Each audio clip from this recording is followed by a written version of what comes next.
कथा या चॅनल मध्ये तुमचे सर्वांचे स्वागत असते। ययाती, तुझा वडील भाऊ? होय महाराज, तो कदाचित आपल्याला कुठून कुठं भेटलाही असेल। तो कुठं असतो हे कळलं तर मी आईला हस्तिनापुराहून घेऊन येईन। हस्तिनापुराहून? तू हस्तिनापूरचा राजपुत्र आहेस? होय महाराज। तुझं नाव? ययाती। तुझ्या वडील भावाचं नाव? यती। यती? किंचित घोंगऱ्या आवाजात त्या योग्याने उच्चारलेला तो शब्द मोठा विचित्र वाटला मला। जणू काही भोवतालच्या डोंगरातून आलेला तो माझ्या शब्दाचा प्रतिध्वनीच होता। मगापेक्षा त्या योगाची आकृती मला अधिक स्पष्ट दिसू लागली। माझ्या खांद्यावर हात ठेवण्याकरताच की काय त्याने आपला डावा हात पुढे केला। तो किंचित कापत आहे असा भास झाला मला। छे, मध्यरात्र मागे पडली होती। अरण्यात थंडगार वारा सुटला होता। तो वारा झोंबत असल्यामुळे कृषक हात कंप पावत असावा। माझ्या मागून ये, एवढेच शब्द उच्चारून तो योगी चालू लागला। थोडे पुढे जाऊन त्याने मागे वळून पाहिले। मी जागच्या जागी उभा होतो। तो किंचित मृदू स्वराने उद्गारला, ययाती, तुझा थोरला भाऊ तुला आज्ञा करत आहे, चल माझ्या मागून ये। यतीची गुहा फार दूर नव्हती, पण तिथे जाईपर्यंत माझे काळीज अरण्यातले चित्र विचित्र आवाज ऐकून पळत सुटणारे असशासारखे थरथरत होते। त्याने मला गुहेतच कोंडून ठेवलं तर? मी मोठा योद्धा असेन, पण अशा हठयोगांना नाना प्रकारच्या सिद्धीवश असतात। रागारागाने त्याने एखाद्या प्राण्यात आपले रूपांतर करून टाकले तर? अश्वमेध जिथल्या तिथे राहील। युवराजांना पाताळातल्या नागांनी नेले की आकाशातल्या यक्षगंधर्वांनी पळवले हे माझ्या बरोबरच्या सैनिकांना कधीच कळणार नाही। ते खाली मान घालून जड पावलांनी हस्तिनापूरला जातील। बाबा कपाळाला हात लावून बसतील। ययू नाहीसा झाला हे ऐकून आई मूर्छित होईल। आशेप्रमाणे भीतीमुळेही मनुष्य नाही नाही त्या कल्पना करू लागतो। यती उभ्या जन्मात मला पहिल्यांदा भेटत होता। माझे मन या आकस्मिक भेटीने कसे फुलून जायला हवे होते, पण त्याच्या बोलण्याने ते गारठून गेले होते। गुहेत गेल्यावर त्याच्याशी काय बोलावे या विचारात मी पडलो। लवकरच आम्ही यतीच्या निवासस्थानापाशी आलो। ती एक वेडीवाकडी गुहा होती। काटेरी वेलींनी तिचे तोंड झाकून गेले होते।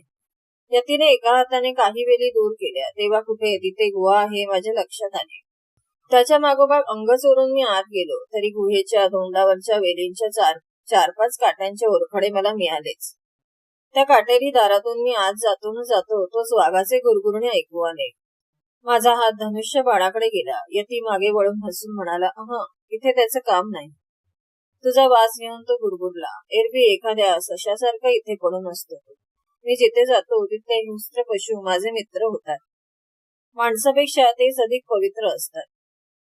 जाता जाता यतीने त्या वाघाचे मस्तक थोपटले। तो एखाद्या मांजराच्या पिल्लासारखा यतीशी खेळू लागला।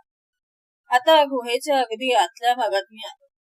अपूर्व चमकदार प्रकाश तिथे पसरला होता। मी चहूकडे पाहिले। कोपऱ्या कोपऱ्यात काजव्यांचे थवे चमकत होते।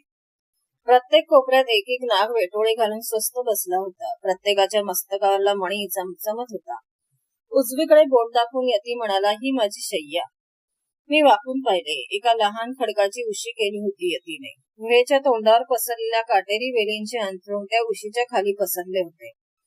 यती सदैव या शय्येवर झोपतो या कल्पनेने माझ्या अंगावर काटा उभा राहिला।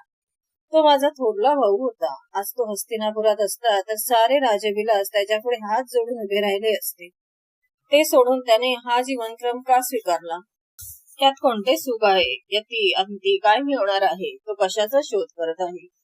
यतीने त्या काटेरी शय्येच्या बाजूला पडलेले एक मृगाजीन उचलले आणि उंच सकल भूमीवर ते पसरत तो म्हणाला, बैस। तो स्वतः त्या काटेरी शय्येवर बसला। धनुष्यबाण बाजूला ठेवून त्या मृगाजीनावर मी कसाबसा टेकलो, पण यती मात्र सिंहासनावर असल्यासारखा आरामात बसला होता। मी कंटक शय्येवर पडल्याप्रमाणे पळापळाला तळमळत होती। त्याची मूर्ती अगदी स्पष्ट दिसत होती। वर काळ्या कुळकुळीत जटा, खाली तितकीच काळी कुळकुळीत दाढी, या दोन्हींच्या मधले तोंड लहान मुलासारखे दिसत होते ते, पण हे नेहमीच लहान मूल नव्हते। अकाली म्हातारे झालेले लहान मूल होते ते। त्याचे लुकलुकणारे डोळे काळोखात ढोलीतून डोकावून पाहणाऱ्या घुबडाच्या डोळ्यासारखे वाटले मला। त्याचे शरीर म्हणजे केवळ हाडांचा एक सापळा होता। गळून पडणाऱ्या पिकलेल्या पानासारखी त्याची अंगकांती फिकट पिवळसर भासत होती। त्याच्या अंगाला सुरकुत्याही पडल्या होत्या। मध्येच मी त्याच्या मुद्रेकडे अधिक निरखून पाहिले। त्याच्या कृशतेमुळे असेल, पण एखाद्या पक्षाच्या सोचीसारखे त्याचे नाक आहे असे मला वाटले। त्याची मूर्ती पाहिली म्हणजे हा पुरुष कधी काळी तरुण असेल असा भास सुद्धा होत नव्हता। युद्धाचा आनंद दूर राहो, साधा घोड्यावर बसण्याचा आनंद सुद्धा याने उपभोगला नसेल. मग अलकेसारख्या तरुणीच्या चुंबनातले सुख. हा विचार मनात येताच मी दचकलो. यतीने किती उग्र तपश्चर्या केली आहे हे त्या गुहेवरून आणि त्याच्या देहावरून उघड दिसत होते. त्याला दुसऱ्याच्या मनातले विचार ओळखण्याची सिद्धी सुद्धा प्राप्त झाली असेल, नाही कोणी म्हणावे. व्हिडिओ आवडल्यास चॅनलला लाईक, सबस्क्राईब, शेअर करा आणि नोटिफिकेशनची बेल दाबा.